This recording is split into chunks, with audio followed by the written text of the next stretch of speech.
Hey friends, today my dear friend and acclaimed Reiki Master and healer Patti Penn is back on the show with us. We are talking the holidays and how to cope with family, friends, and all of the expectations around it. We talk about collapsing expectations, setting the intention for how you want your holiday to be, forgiveness.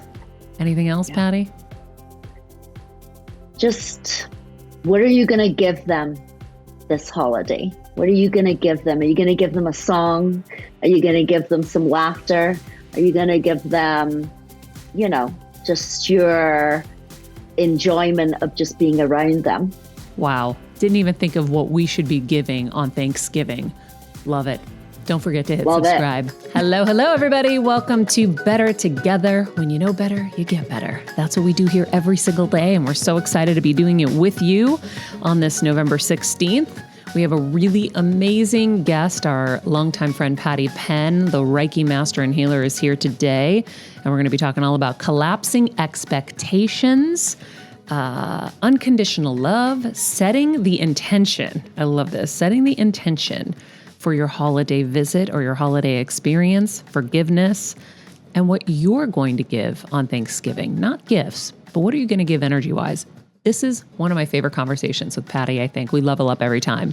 But first, our quote. A universal truth exists, even if you have forgotten it. You came here to enjoy this experience to the fullest and share your joy with the world. You know you're going to have to be brave, attuned to your own compass, and explore new maps for this great adventure. And that is from Patti Penn. Heal Squad. Kelsey, tell them how great this episode is. It's so good. It's so good. I love Patti. I feel like she's just on a whole nother level. Yeah. Every time she talks, I'm like, what? And she's really good at like giving the other side of the coin. Yes. Where I think she's going to go somewhere and then it's like, oh, nope, you're right. It's on us. It's not on them. She is truth bomb. She is truth bomb central. So this is so good. You guys, you're going to love this episode, especially like Maria said, going into the holidays, getting ready, preparing for everything that comes with it. So I loved it. And if you haven't heard Patti on the show before, she is, like I said, a globally renowned Reiki healer and master.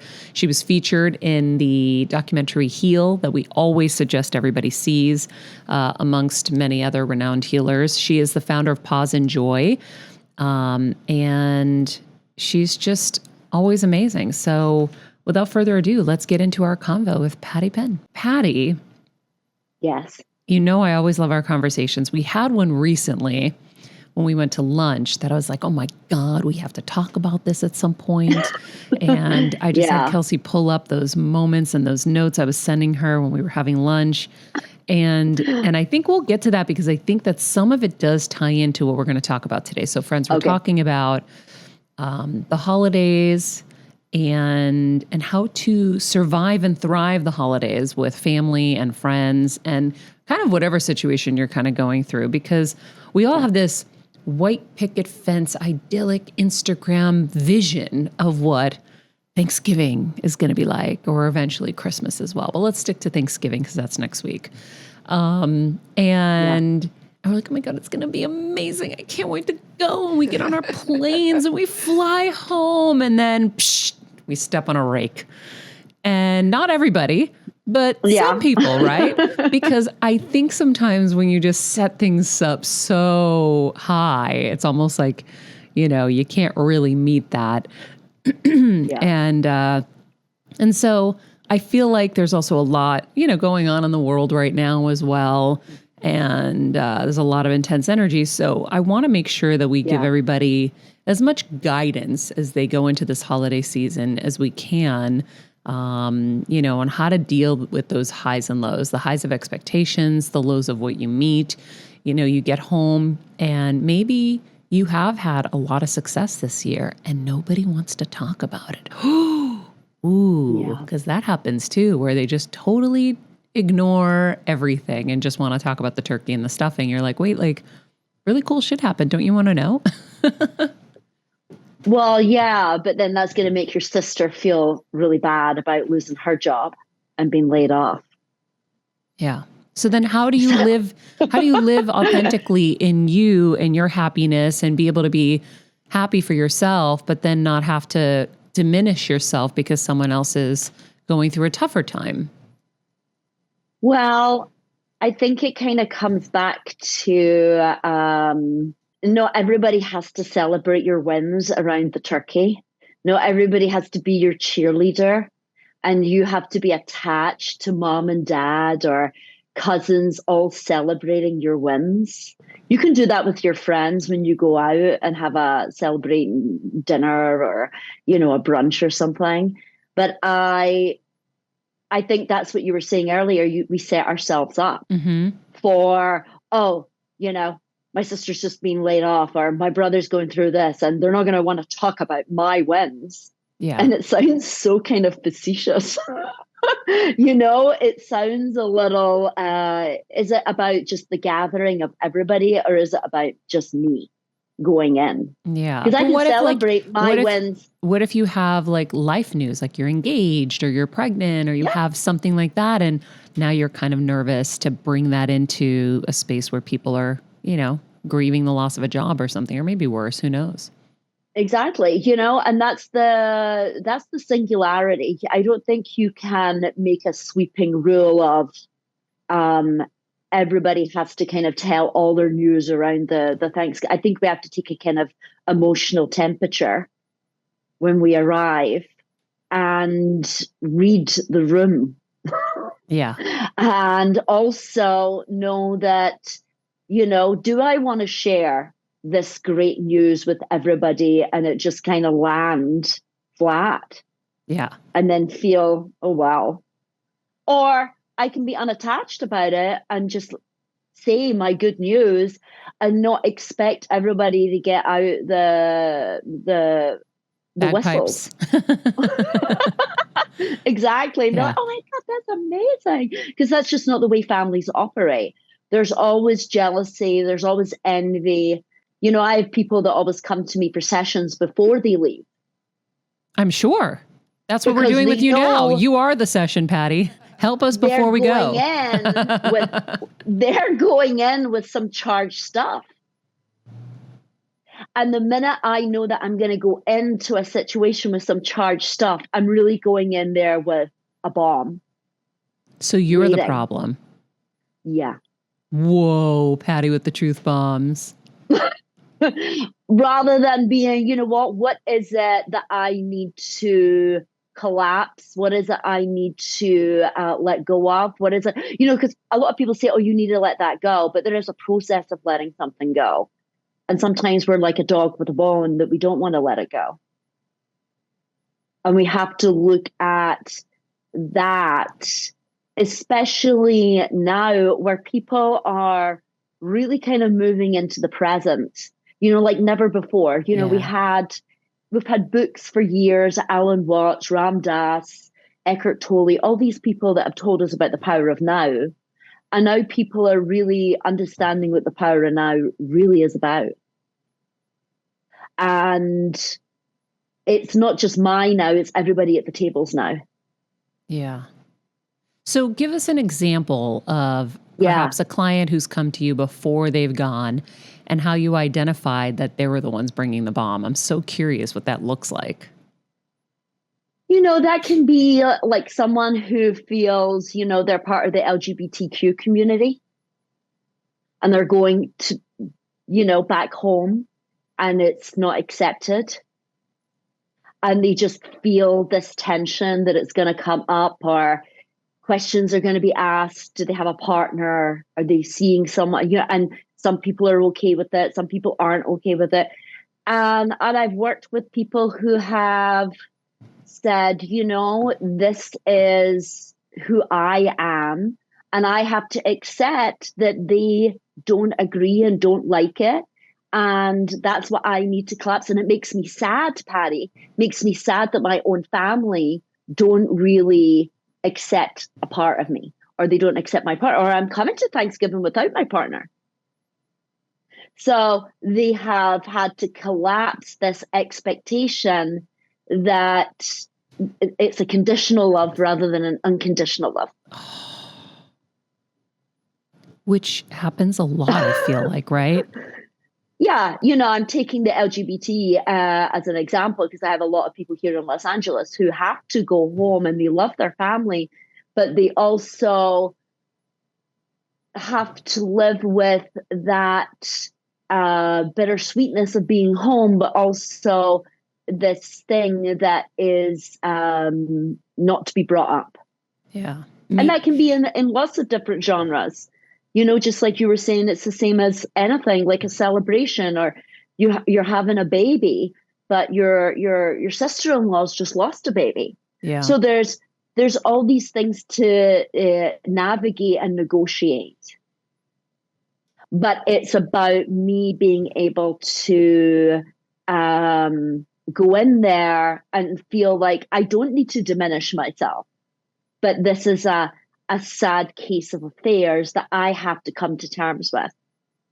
Interesting. And I think sometimes what the feedback I get after the fact is when they go in there accepting that they are the way they are, and the sadness is gone, the trigger's gone, the charge is gone, the other people shift and they ask about their partner or their this and that. Because something's changed. Well, because you've surrendered your charges. Yeah. Like you said, you're surrendering the bomb because you're going in with all this energy and assumptions too. Because sometimes there are some assumptions there. Are they going to like my partner? Are they not? Maybe you're going home for the first time with a partner. And so it's building a story in our minds that then when we get home, we're almost manifesting it. Yes. And also you're judging. Having an assumption is judging that people aren't going to like your partner or like what you're doing or who you're with. And it's taking an assumption into the scenario, which is really a judgment on people, I have people who, they do their energy work and they have their practices and they're like, oh, I don't want to do that when I go home because they're going to roll their eyes and judge me. And I'm like, so what? Let them roll. What's wrong with being the butt of the joke? If it's meaning that you stay in your practice. Yeah. Well, it's okay to be, having that, they're so West Coast, they're so LA, they went all LA, or they went all this, or they went all that. It's really about staying true to you. If you need to go and meditate in the morning, go meditate in the barn.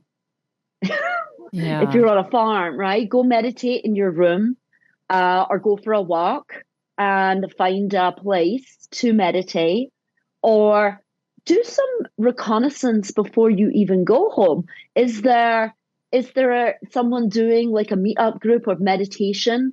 Is it something that you could offer when you go back home? It's some things that I do when I go back home. I see the yoga studios. I see who the new yoga studios are, or, if I can do something there when I'm there, and some of my family come along. Some of them just drop me off and go for dinner and come back and pick me up. Yeah. Oh, she's doing her thing. Yeah, I think it's when you're solid in who you are, you're not afraid. Yeah. Then they shift, right? Because they can't poke a hole in you. So it's really about knowing it's okay to be you and a different version of you than they know now. Because when you leave the flock and you leave the nest, you become your own individual self. Yeah. Or you're becoming your own individual self. And when you come home, they're like, whoa, who's this? Because there's also, levels of shame that come in when they now feel difference, right? We're all supposed to be the same to feel like we fit in. And I think, abandoning the story and the fears are really powerful, because I know even for me, when I'm home, I'm telling my dad, I'm like, and then in my meditations, this happened, and then it happened in real life, and then I manifested this, and I'm like, he must think I'm a Fruit Loop, the way I talk, right? And he's like, yeah, she's lost her mind. But then what was crazy or cool was I had a little reunion at the house for him of his old employers and friends from his old job. He was so excited. And ironically, all of them were Greek. And so we're sitting in the backyard around the fireplace and we're chatting. And I said something, I'm like, someone had something going on. I go, well, have you tried? I know this is so weird to say because I'm like, oh gosh, there's no way they're going to be open to this, but meditation? And all of them start engaging in this meditation conversation that they've been meditating for 30 years. I go, what? You? And my dad suddenly looked at me differently because his closest friends, who he thought were old world Greeks that were definitely not a part of this kind of community, we're talking about meditation. We're all talking about these unbelievable experiences. And he's looking at us like, oh. And so you never know how you're going to be surprised. Oh, what happened just recently with a woman I work with? We had, she started to put her Reiki symbols on her diabetes medication because she wanted to see what would just happen. What are her Reiki symbols? What does that mean? The symbols are kind of keys, to really focus your intent. Like physical keys?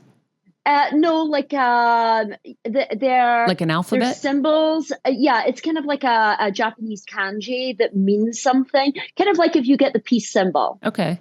And you look at the peace symbol, and we think of, the Beatles. We think of hippies. We think of the Grateful Dead. Yeah. Right, because we're in California. Whereas if I think about it, I think of the tree people outside of Faslane. The nuclear base in Scotland, because that was the symbol that was on sheets. And it was a symbol that was made for nuclear disarmament. So it becomes a kind of deeper symbol. So there's symbols that are there for us to kind of think about. Like there's one symbol that means the correct thought is the essence of being,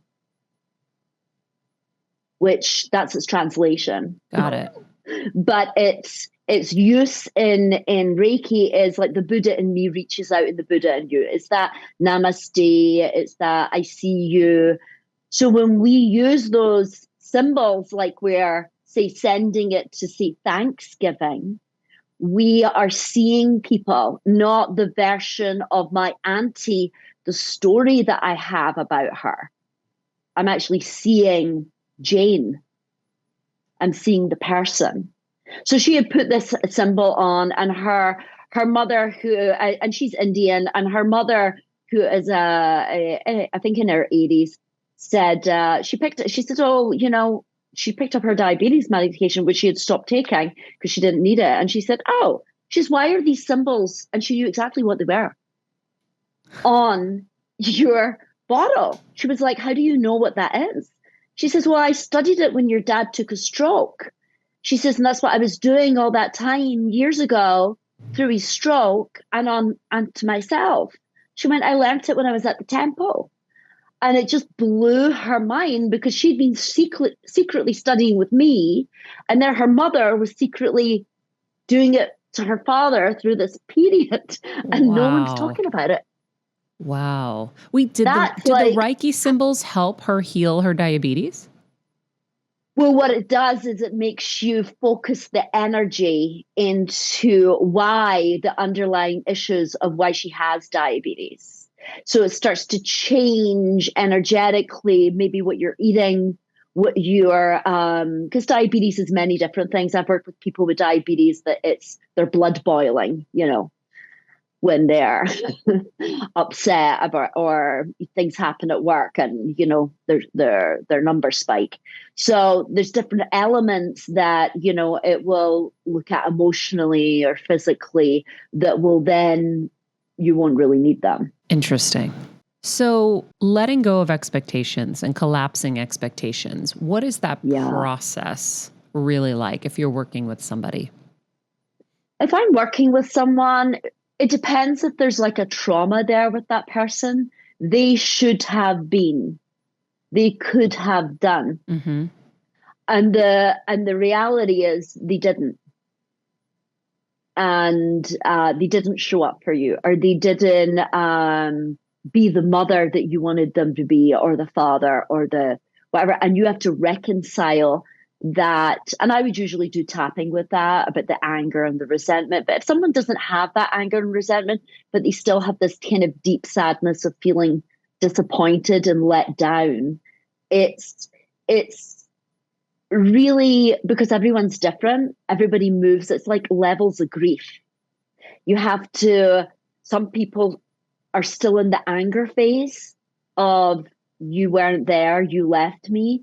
And sometimes even looking at where that person was in the 1970s, looking at their, they had 2 kids and left an abusive relationship, and they were trying to make ends meet with 3 jobs, and they couldn't give you the time, and that was missed.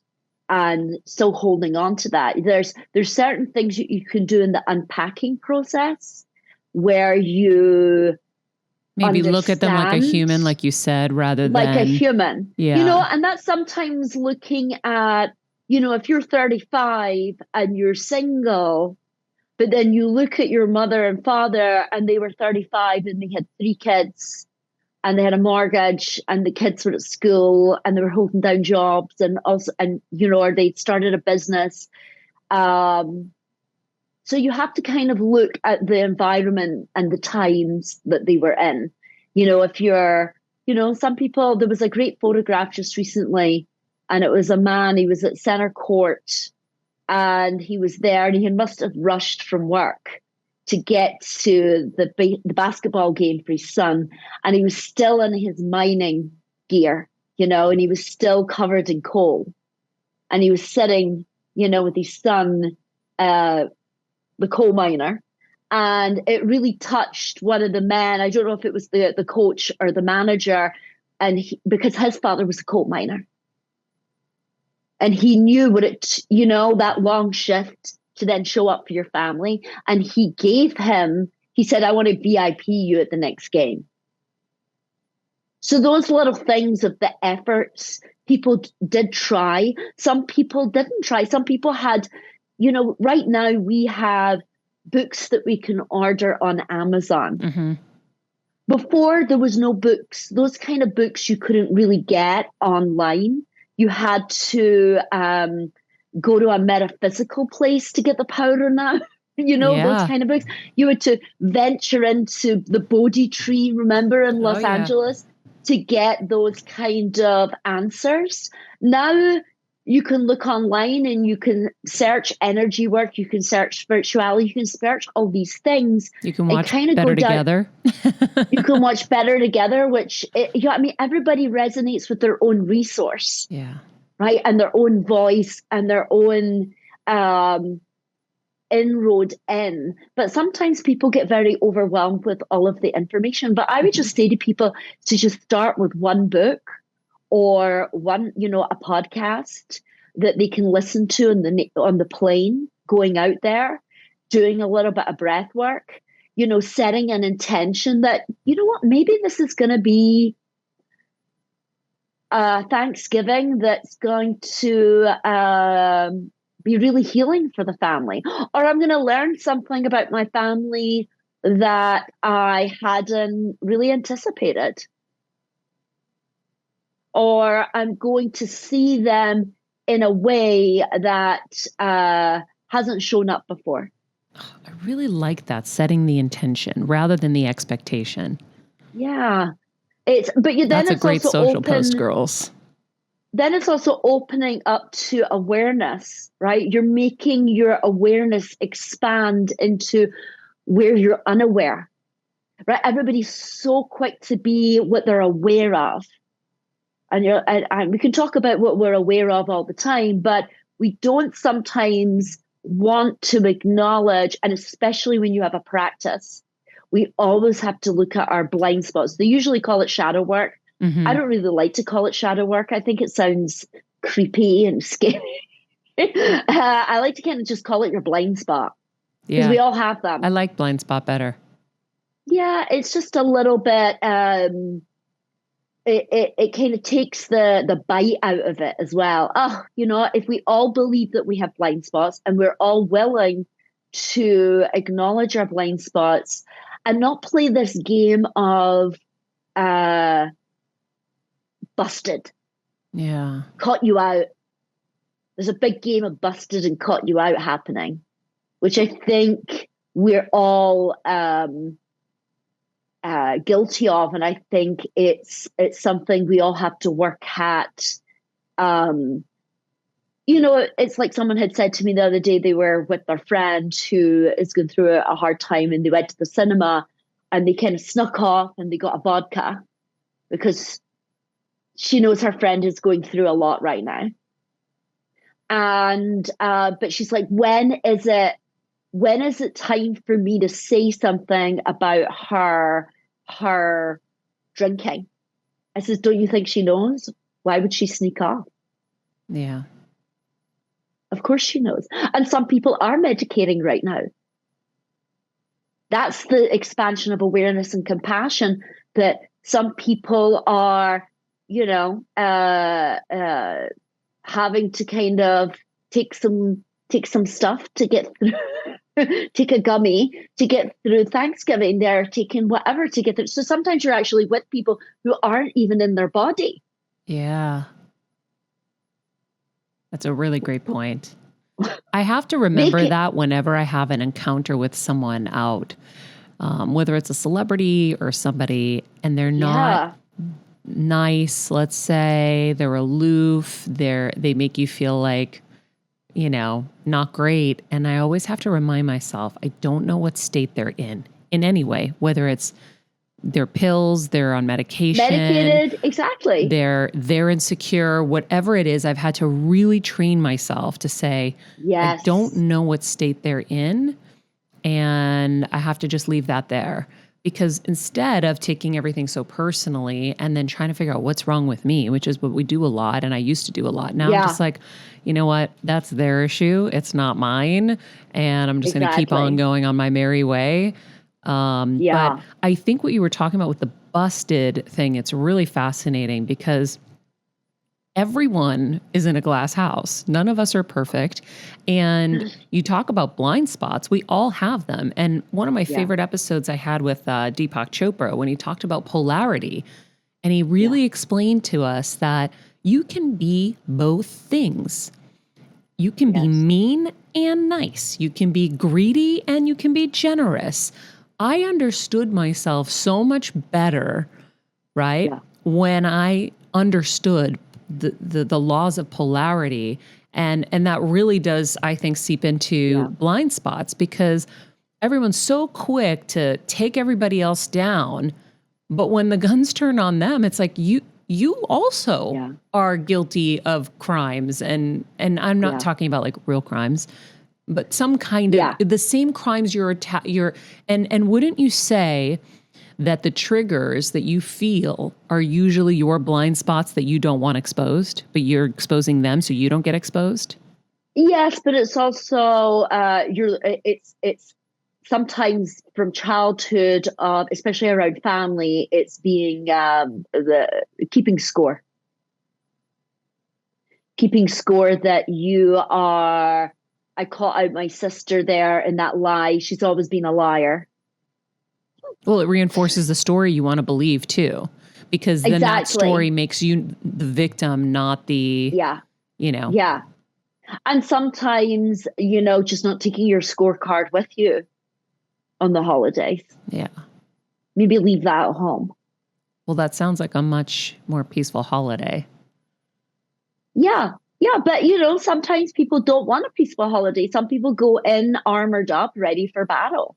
You just have to decide whether you're going to wear that armor as well. Mm-hmm. And it's like that. It's like that Drake song, "I'm here for a good time, not a long time." It's when you really understand.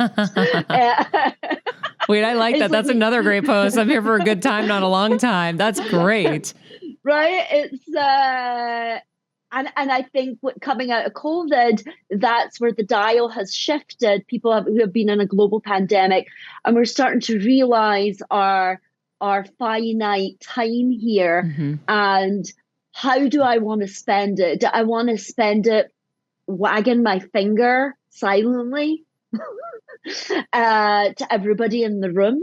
Or do I want to just see people and acknowledge that they are coping the best that they know how? It might not be your choice of how to do it, but it's theirs for right now. They may start asking you about meditation. They might start asking you about your practices. And that's something that you then decide to share. Mm-hmm. You know, because if we don't share it, we're hoarding and withholding, or we're feeling some kind of shame.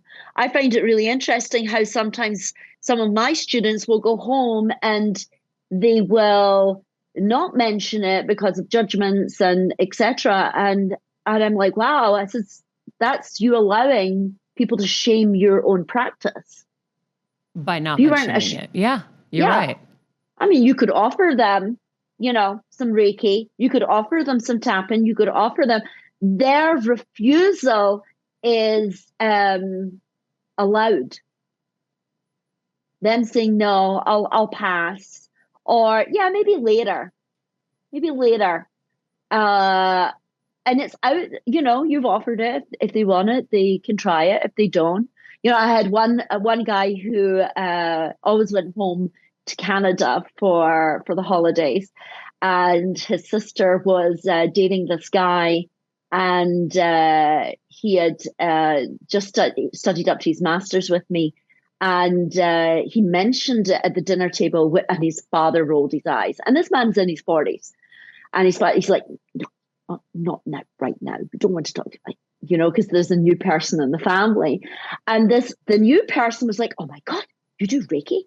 I love Reiki. Can we do it later after dinner?" They couldn't finish their dinner quick enough, but the two of them, 40-year-old men, ran into another room, and he was Reikiing him, and the family are sitting there being like, "This is weird."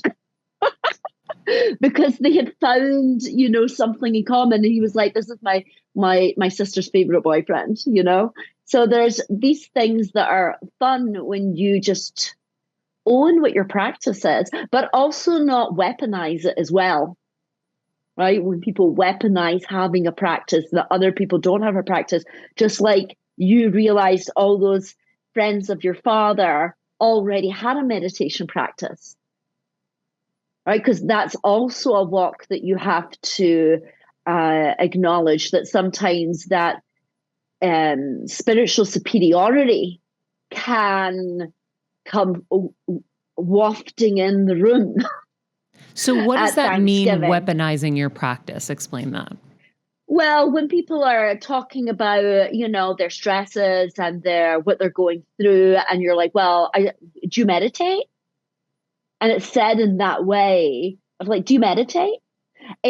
Of making the person feel that they're not doing something and they're not taking care of themselves in a way that you would do, when all they wanted you to do was listen to what was going on, and they weren't asking for unsolicited advice. Got it.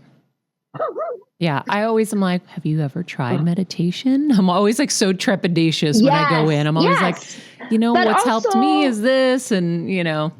But also sometimes people ask, like, "What is it that you're doing?" Yeah. Or, you know, I get a lot, you know, from people in my family, "Well, this stuff really works that you do, so I think I should learn it," you know, after like 10 years or 20 years. So it's letting people kind of ask you questions about it. What's the experience? How do you think it changed you? And really kind of delving into, because they might say to you, "Oh, I remember when you were like this. And now, you know, I see this change in you." And that's a great way to engage in dialogue, to say, "Well, how do you think that it's changed me? What does that look like? Because I only know how I've evolved, and I can't really kind of see the changes sometimes. I know that I'm less neurotic. I know that I can breathe a little deeper," but they might be very profound and say, "Oh, you are this, this, or this. Yeah, it's the way you present. Like, we never really know how we present. And those changes in how you present are really important feedback so that you can, see. Because they have also seen many versions of you come home for the holidays. Yeah. Right? They've also seen maybe even some partners come home from the holidays. So they're also gauging what's changed in your life. Oh, you seem a little bit more chill, or you are, a little bit more present with everyone, and it's, and some people like to talk through other guises, some people like to talk through their dogs, asking people about their dogs, asking people about their kids, because it's never really a conversation about kids and dogs at first, right? It's always that way in with people to ask how they're doing, what the job, what their job's like, and especially right now, and just listen. I think we like to talk a lot, but we have to also practice our listening skills, and then and it's a practice to show interest at something that you're not interested in. Yeah, just like they might be not interested in your meditation practice, but they'll show interest. Yeah. But they might meditate through a game of dominoes with their pal in the park. Yeah, that's their version. I know. That's their version. I swear Kevin's version of meditation is going through Target. I know guys that make 3D jigsaw puzzles. Yeah. In their dining room, or that's their way of just switching off the noise. And being in their breathing is to do a jigsaw puzzle. Yeah. That's just for them. I also think that's something that could be interesting to explore, along with collapsing your expectations and setting an intention for your holiday, is forgiveness.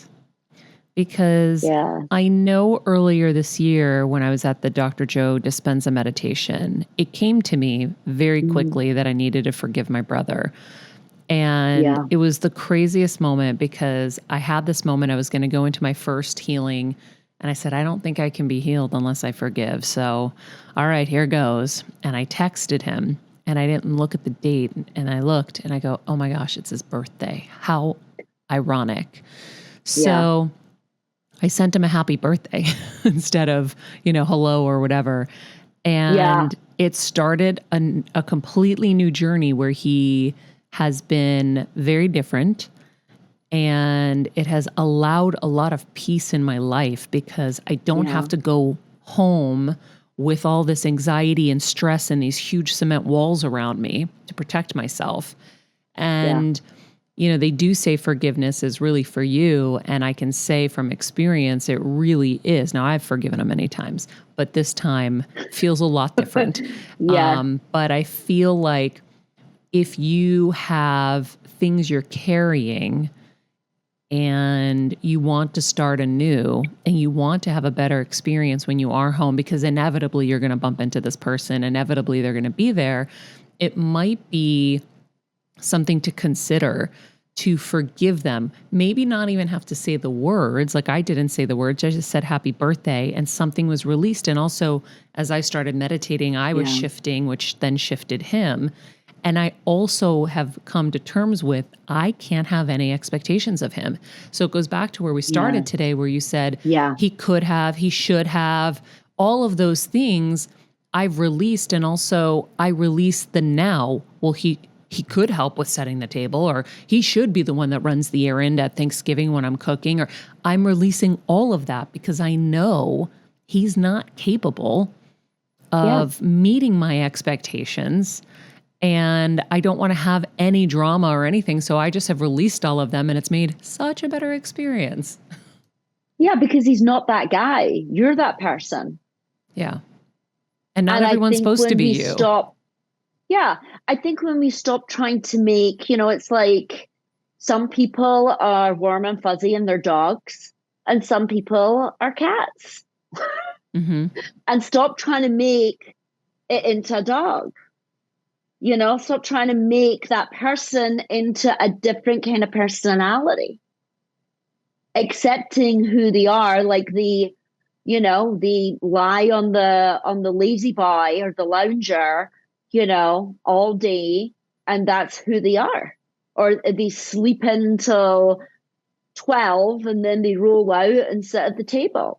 That's what they do every year. And why are you huffing and puffing about it? Mm-hmm. Yeah.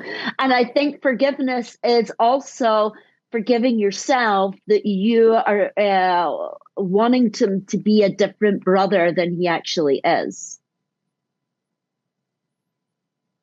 And that's then acceptance of the person, of who they are, and seeing him for, also looking. The other aspects of forgiveness are that can sometimes ease you into forgiveness, because forgiveness is a very big topic. And there's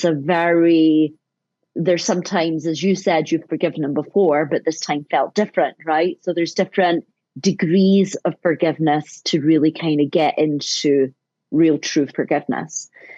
And I think with forgiveness, it's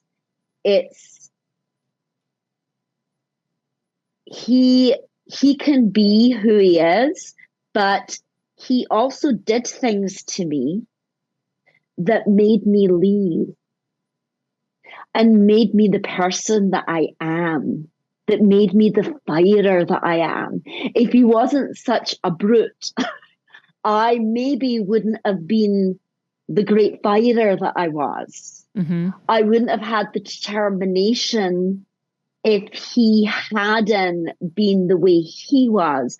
It actually made me I ran in the opposite direction.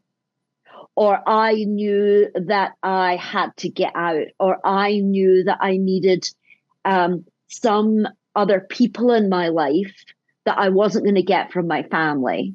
And I manifested them, as you said, right? Mm-hmm. And you were also manifesting when you were younger, even though you had the scenario of you had Kevin come into your life. And maybe if you hadn't had that dynamic with him, you wouldn't have been looking and creating and imagining someone like Kevin. Yeah. Well, that was a profound session that we had. I'll never forget. It was when my mom was passing and we were here in LA. And you said, if he hadn't been the way he was, do you think you would have activated as quickly as you did?